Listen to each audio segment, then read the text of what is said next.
Nebraska Preps Postgame with Damon Benning and Jacob Padilla. Welcome in. We are live. Another Friday night in the books. This was kind of ho-hum. A couple of surprises out there. We'll get to those in a little bit. This is Nebraska Preps Postgame. I'm Damon Benning. That's Jacob Padilla, one of the best in the business. And we split up tonight, so that was good. We didn't have to go back and forth about the same game, which is always a good thing. Yeah, good to spread our coverage around a little bit. Yeah, I went to watch Elkhorn South kind of systematically take apart pretty good Gretna team. A little shorthanded tonight, especially up front, but very, very business-like for Elkhorn South. A whole lot of Cole Ballard as he goes for 3 touchdowns, and you're sprinkling enough Ben Warren and a little Krause.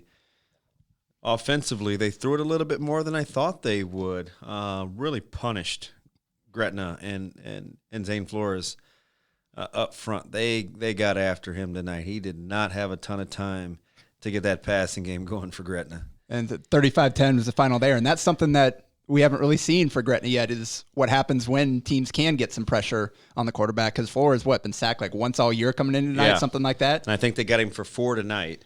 Yeah. And really did a really good job in coverage. James Kerwin, Elkhorn South's defensive coordinator, did a good job. Really, they played some zone behind some of their pressure packages. They were short a couple of DBs in the secondary, which I felt like maybe was going to be an issue early, but once the first couple of series happened and we saw Elkhorn South get after Gretna up front, you had the sense it was going to be a long night. And Cole Ballard could very well be turning into a little bit of a budding star at the running back spot. We know Ben Warren is very good. He's electric. Cole Ballard, also a very good basketball player, yep. Very tough. Had the long run, set the tone early, broke about 6 tackles en route to his first touchdown run, kind of set the tone. Yeah, and I said before, another one of those kids that I've seen on the basketball court before. I see him on the football field, but I was very impressed when I saw them earlier in the season against Elkhorn South, because Ben Warren started that game as kind of workhorse early. And then they brought in Ballard off the bench, and he gave him some nice minutes, made some really nice broken tackles, had some big runs, and was huge on a long drive they put together. So he's a kid that's not super big, but he's tough the way he runs. Yeah, it really is. It was a nice surprise, and not nice, that's probably not the right word, but a little bit of a surprise to see how, if you're an Elkhorn South fan, to see how easily they handled Gretna up front. Again, a little shorthanded. Tonight, Lucas didn't play in the middle for Gretna, and when you're missing that kind of a big body, it added up in a hurry with the really good offensive and defensive lines from Elkhorn South. Yeah, and that's tough this time of year to be a little shorthanded, especially in key spots, and going into one of your biggest games of the year. Obviously, Scott was a big one last year. Now you ramp it up last week. This week, it's even bigger. You're going against another top Class A team. And you look at that middle, kind of middle of that top 10 there, that 3, 4, 5, 6, kind of all those guys are jockeying for position there. So that was a huge win for Elkhorn South to stake its claim, because you got a few teams in there that are making really pushing hard to get one of those top 3 seeds. Yeah, without question. And it's weird. It's Elkhorn South is the team of has the sons of the former Huskers, right? There's a Crouch, there's a Hoskinson, there's a Noonan. By the way, he's one of he's got twins. Yeah. Who look nothing alike. Really good on the edge, getting after the passer tonight. He is going to be a player, just a sophomore. Yeah, Maverick and Alec. Yeah, going to be very, very good. Emsick played well at the nose for Elkhorn South, a big body coming back from 2 patella injuries. And then we've got a Crouch that's kicking. He was very good in special teams. Elkhorn South clearly won the special teams battle tonight. And you had another beat tilt. It may be a surprise to some, not really a surprise to us for those that follow Bennington. I think we agreed that we thought Elkhorn was the most complete, but a very difficult matchup tonight in Bennington. Yeah, and man, both teams just went back and forth throughout the first quarter. They a lot of points, a lot of yards, very few negative plays offensively. But in the second half, Bennington ended up taking control and holding on despite kind of a late push from Elkhorn. But they take that one 42-34. Oh, that's impressive. That's impressive. That's a few more points than I thought Bennington would score. Yeah. But I knew that offense is very, very capable. Yeah, and back and forth, scored right off the bat. And I was really impressed by Bennington's quarterback, Cale Bird. He had the Elkhorn defense kind of looking in the wrong spot all night long, kind of with that read option game where faking the handoff. He kept it. Really good ball handler there. Yeah, he tricked me half the time, and I'm just watching from the sideline, and the Elkhorn defense definitely got tricked because he was running free a lot of the night. And then he had some tough runs too. It wasn't all just kind of in space using speed. He kind of lowered his shoulder and delivered the boom a little bit. And on the very first drive, this dude drops back. There's all kinds of pressure in his face. He keeps running back, run around in circles. He must run 20, 25 yards in the backfield, somehow gets a pass off and completes it downfield. And what should have been a huge loss, could have been a disastrous play, somehow gets positive yardage out of it, and they go down and score on that first drive. Yeah, it really puts not sure what to make of B right now, right? Aurora goes and beats Hastings tonight, 55-34, a ton of points. And that was the question with Hastings. Right, it was where were they defensively, and they were exposed a little tonight. Scott trying to reestablish some momentum. They hammer Ralston tonight 42-7. Waverly really does a number on Plattsmouth. 36-0. Yeah. I don't know if it was the hard-fought game from Plattsmouth and Norris a week ago, but Waverly really sending a message that don't forget about them either. And they were the one that you kind of maybe forgot a little bit because they were the one with the two losses. We just didn't know if they could score enough, right? We knew that they're kind of ground and pound. They're going to stay with it, but and that first win was against Scott, who was clearly shorthanded at the time and not quite what they are now or what they're going to be down the road. So and you said low scoring game in that one too. So come out and on both sides of the ball again, just shut them out and put up that many points. That letting you know that Waverly, hey, we're definitely right in the middle of this. Yeah, B's a mad scramble. I can't really make heads or tails of it right now. Nobody really wants to lay claim. Yeah, Norris, they were one of the teams that didn't play another top 10 team in B because we had some really good matchups in B, but 47-8 over Crete, just kind of continuing to take care of business. Yeah, and they still just have the one loss. Yeah. So they may be in the driver's seat right now as Elkhorn gets their second loss. Scott has two, although one of them is to Class A Gretna. Yeah. Seeding will be very, very important in that one. Yeah, I have no idea who the best team in Class B is right now. Everybody you're going to talk about, they've lost to one of the other best teams in that mix. It's just everybody's being everybody in B this year. Yeah, we'll jump over to A here just for a little bit. I think that's becoming very, very clear cut, right? Very workman-like effort tonight as we'll start with number one ranked Westside, 52-3 over Norfolk, 5 touchdowns for Avante Dickerson, a fumble recovery, a punt return, caught 2, ran 1, 5 for Avante Dickerson. Pretty good player. He's a pretty good athlete, you could say. Pretty good player. Just kind of business-like. Westside's got a tough test next week. They'll get Aquinas coming up from Kansas City, and we'll see. But, there'll be some weeks off here. Number 2 ranked Bellevue West handles business. 42-7 over Millard West. Over Millard West. And thoughts out to Millard West quarterback Jacob Jones, who we talked about last week, kind of got hurt in that prep comeback. Yeah. Weren't quite sure. He's done for the year, so they're going to have to go young at quarterback the rest of the season. Yeah, just a sophomore now at the quarterback Brady spot. Brow. Not a friendly place to go into as they go to Bellevue and take it on the chin. Mike O'Reilly with a big night. 3 touchdowns, 5 for Luke Johansson, who's kind of the new guy coming in, but it seems like no matter who they plug in at quarterback, he gets the job done. Yeah. It's a new guy every year. You look over there, and it's dude just puts up numbers, whoever's playing back there. May have officially become plug and play. Yeah.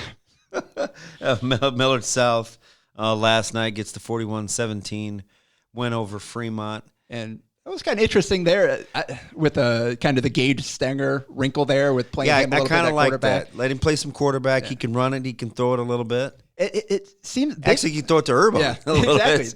They've got a lot of athletes. The question is just trying to figure out where all these guys slot best and can be most effective. Because you look at Urban, obviously a great athlete, can really run the ball. You got Stanger, who's your best receiver, and now is one might be your best quarterback too, depending on kind of how you're playing Urban on that particular play. You got a guy like Antrell Taylor, who's just a good athlete that you can involve in some gadget type of plays and some kind of screens and that type of stuff. And then you got the Taquan Johnson and Christian Nash in the backfield that they kind of switch between, and both guys are capable of some big plays. So they just got a lot of athletes back there. It's just kind of where do you put those guys in position to give you the most out of them? Yeah, and Lincoln Southeast, trying to remember that final off the top of my head. 49-16 over Bellevue East. So another team that took care of business, did what they should. So when Millard South beat Elkhorn South earlier in the season, we both were at that game, if I remember correctly. No Weisler, no Mackay Nelson Douglas for Elkhorn South. They had a couple other guys that were out too that had some backups in their play. They played shorthanded. Millard South comes from behind late to win. Do you put Elkhorn South ahead of Millard South, even though Millard South won the head-to-head? How do you think those two teams are trending? Yeah, I mean, that's the tough part. I wish they would have played later in the season when we could have seen them at full strength. I think you have to give Millard South that nod right now. Because of the head-to-head matchup. Yeah, the head-to-head. And it's not like Millard South hasn't done anything to lose that spot.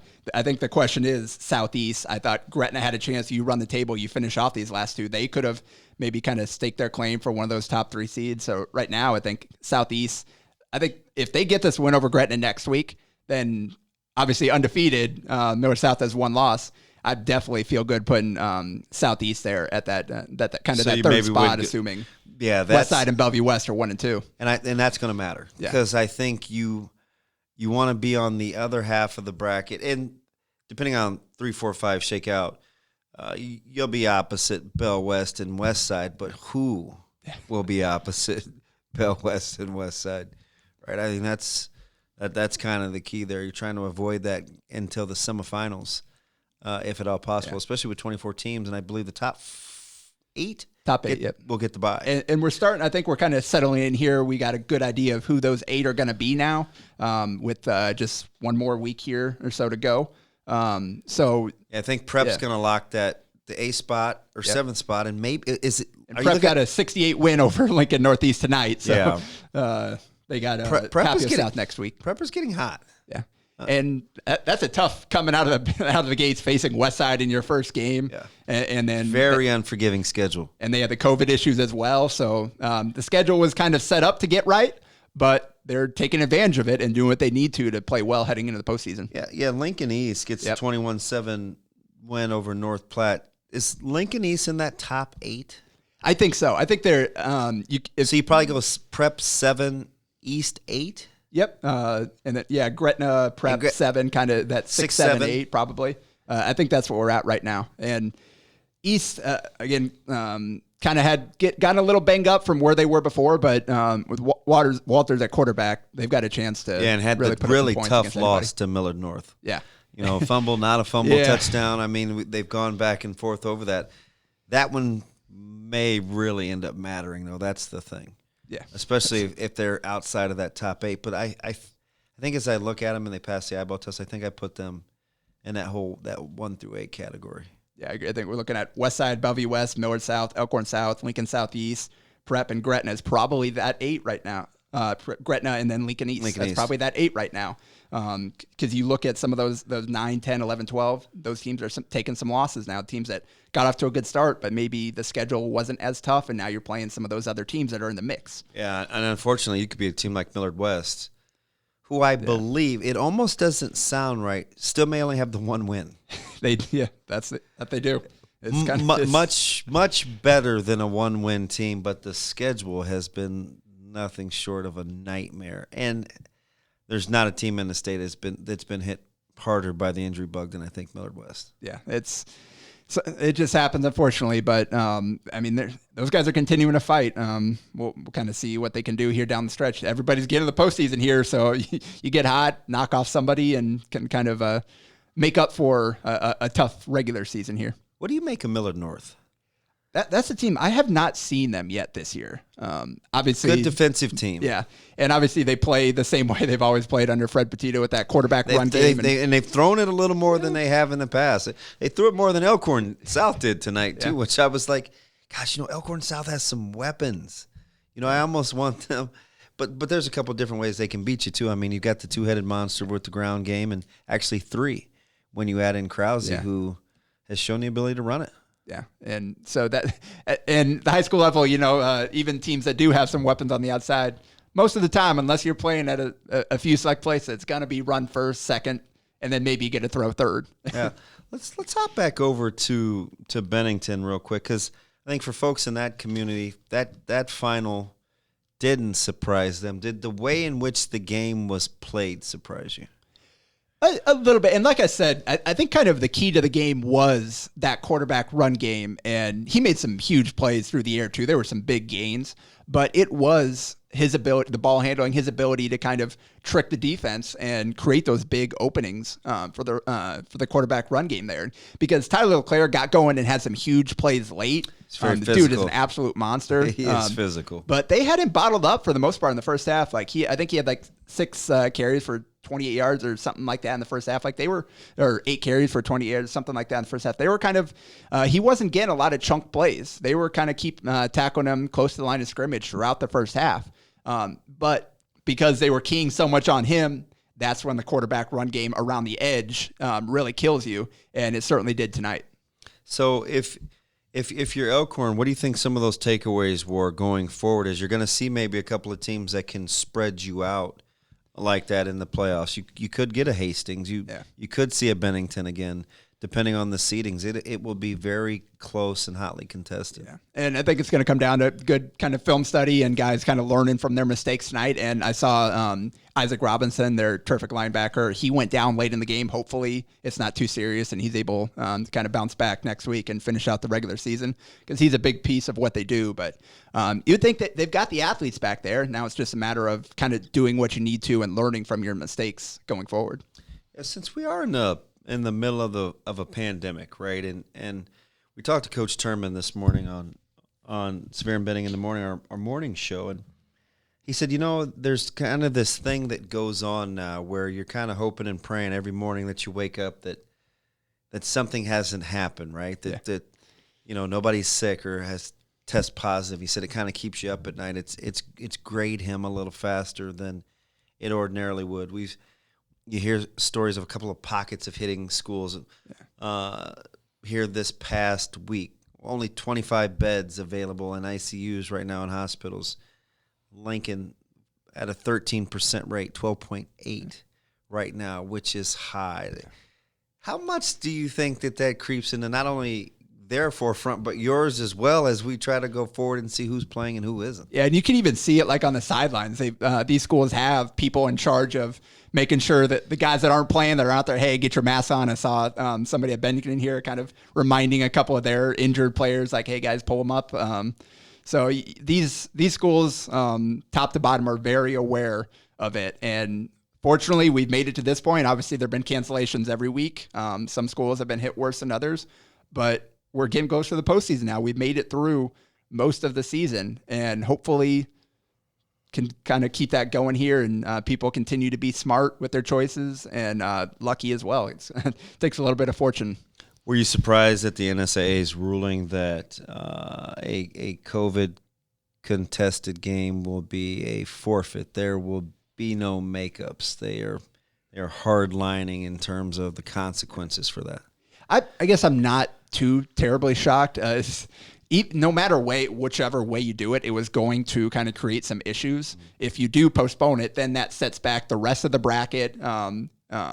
It's not like you can just push it back 2 more weeks or figure out when to make it, because with this kid, you never know when you're going to be clear.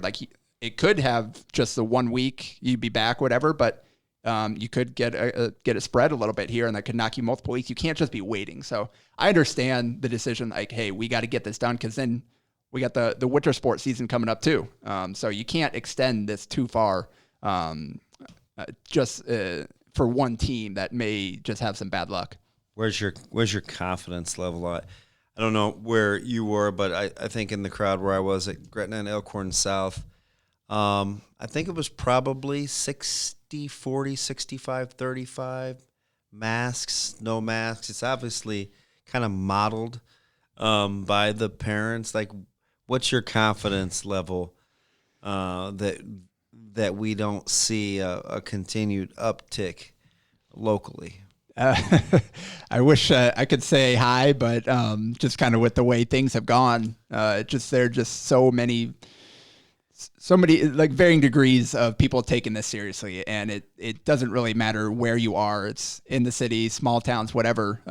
Everybody is kind of looking at this a little differently. You've got some people taking it incredibly seriously. You got some that don't, and there's not a whole lot you can do about that at this point. You just got to hope that people do the right thing if they want this to continue. And for the kids to be able to play out their season, you gotta be able to just follow the rules here and do the smart thing. Hey, how about this? We forgot in all our score rundowns. Congratulations to Elkhorn North.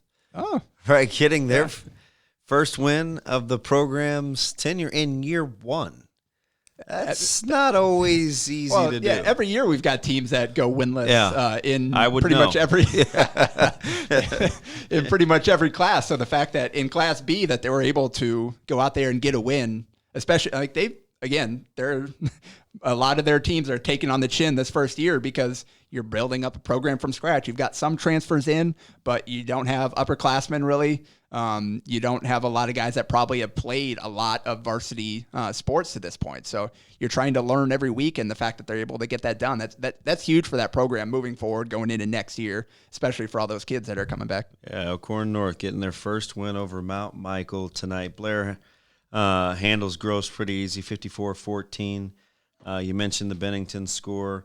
Papio and Lincoln Southwest, that was 14-12. That's the late game, right? The second half of the doubleheader in Lincoln. Okay, yeah, I hadn't seen that one yet. I don't know if we've got an update yet on that one, but yeah, that doubleheader down Lincoln kind of makes things tough for us. Yeah, it goes late. Let me go back. We got a couple of top 10 games in Class C1 as well. Oh, nice showdown between top 10 teams, and you look at number 2 Ashland Greenwood against number 4 Wahoo, and Ashland Greenwood took it to him, 42-22. Yeah, a little surprised at that score. Schuster, committed to walk on at Nebraska, just ran wild in the second half. He's a fantastic player. Finished 268 yards and 4 touchdowns. Like 200 of that was in the second half. He's a big, strong, fast kid. Yeah, and he's had a monster year. You look, he's up there in the kind of the Class B rushing leaders. So that's a huge win there. And Wahoo's physical. Yeah, 25-point win over a top 5 team in your class. That kind of showing that Ashland Greenwood deserves to be right at the top of the class. Sending a message. Yeah. And then looking like Kearney Catholic at number 7 got the upset over Hastings Adams Central, 33-22. Wow. I wonder if they led that from start to finish because they have the ability to possess the football. Yeah, and they've kind of won a few different ways this year. Obviously, they got Heinrich Hartberg at quarterback. They've got the ability to run the ball, and they've got some tough defenders as well. So they've kind of won a few different ways so far this season. Took it on the chin that one time and then bounced back and kind of learned from that and have been strong since. So it's a good win for them. He found out after that loss that the scrutiny and the level of expectation as a Division I and in particular Nebraska recruit, it can get hectic in a hurry. There are a lot of folks around the state not as high as some on Harburg, who, in my opinion, I think is a really, really quality athlete. Still learning to play the quarterback position, but a really quality athlete, especially at that size. Yeah, and again, that's number 7 over number 3. So Kearney Catholic kind of, again, we're heading towards the postseason here. Now you're starting to really kind of get into a flow here, get into a rhythm, build up some momentum heading into the playoffs. Yeah, the Ashland Greenwood score, that's very interesting. It's Schuster's older brother. We had their game in the state finals, and he hurt his ankle early, and it really cost Ashland. That was probably 4 years ago, I think, maybe 3 or 4 years ago, and really wanting to get this one done for the Schuster Greenwood tradition. Tough physical runners. Yeah. Well, and you got Cale Jacobson, obviously basketball star. He's getting it done on the football field as well. So they got some good athletes over there for sure. Hey, which reminds me, have you kind of seen the reemergence of this football basketball thing? It appears to be on the uptick. And you see it, you definitely see it a lot at some of the smaller schools, and it's really good to see. Obviously, those guys, your best athletes, are probably going to be good in multiple sports. And even if the cooler thing too is beyond kind of the stars, is the guys that are willing to, you're a star in one sport, you come and you're just kind of a role guy. You do your part in the other sport. You maybe don't play as Dom glamorous. Rizak, a perfect example, right? Yeah. He's a phenom in football. Could be a good basketball player, but he knows that his bread is buttered in football, but really enjoys the competition. Yeah, and he goes out there and he's willing to scrap and fight and do all the dirty work on the basketball court. So that's kind of the cool thing to see. The guys that are just kind of naturally good at everything. Tradeon Hollins, the Baylor Shiremans. Yeah. They're fun to watch, but kind of the cooler story is those guys that are willing to kind of check their egos and go do the dirty work. Maybe the AJ Rollins. Yeah, and I think Cam Binder is a guy like that too, just a stud on the basketball court. He's playing linebacker. Exactly. He can long snap. Yeah. I mean, and he's a little squatty guy too. He's a guy I enjoy watching on the basketball court. Yeah, no doubt. So it's definitely good seeing that kind of stuff. So before we wrap this up, let me get your thoughts here real quick, because you're so good with volleyball and you follow the sport close. NSAA going to a similar ruling like they did with wrestling. Talk a little bit about what you thought with the NSA's ruling and how they're going to do the state finals for volleyball. Yeah, that'll be interesting, kind of adding the extra day starting on Wednesday and playing them all. Which is what we've kind of lobbied for a while, right? Yeah. There's nothing wrong with starting on Wednesday, right? Yeah, exactly. I mean, if you're starting on Thursday, you can start on Wednesday as long as you can get the time and the facilities and everything. And I do like it. As someone who covers the state basketball tournament every year, it's kind of disappointing for me. There are always first and second round games in those high schools that I want to see, these kids that I haven't seen. But now in all year volleyball, long. you can catch everybody. Exactly. It'll be interesting to see kind of what the setup is and who's playing when. But the fact that you're going to have everybody in the same arena is going to make things a lot easier. And I think it'll be good for the kids too, being able to, you don't have to worry about playing like who's playing where. Everybody gets to play on that big stage. Yeah, and wrestling going A and D on Wednesday, Thursday with the Wrestlebacks in the morning and night of Thursday.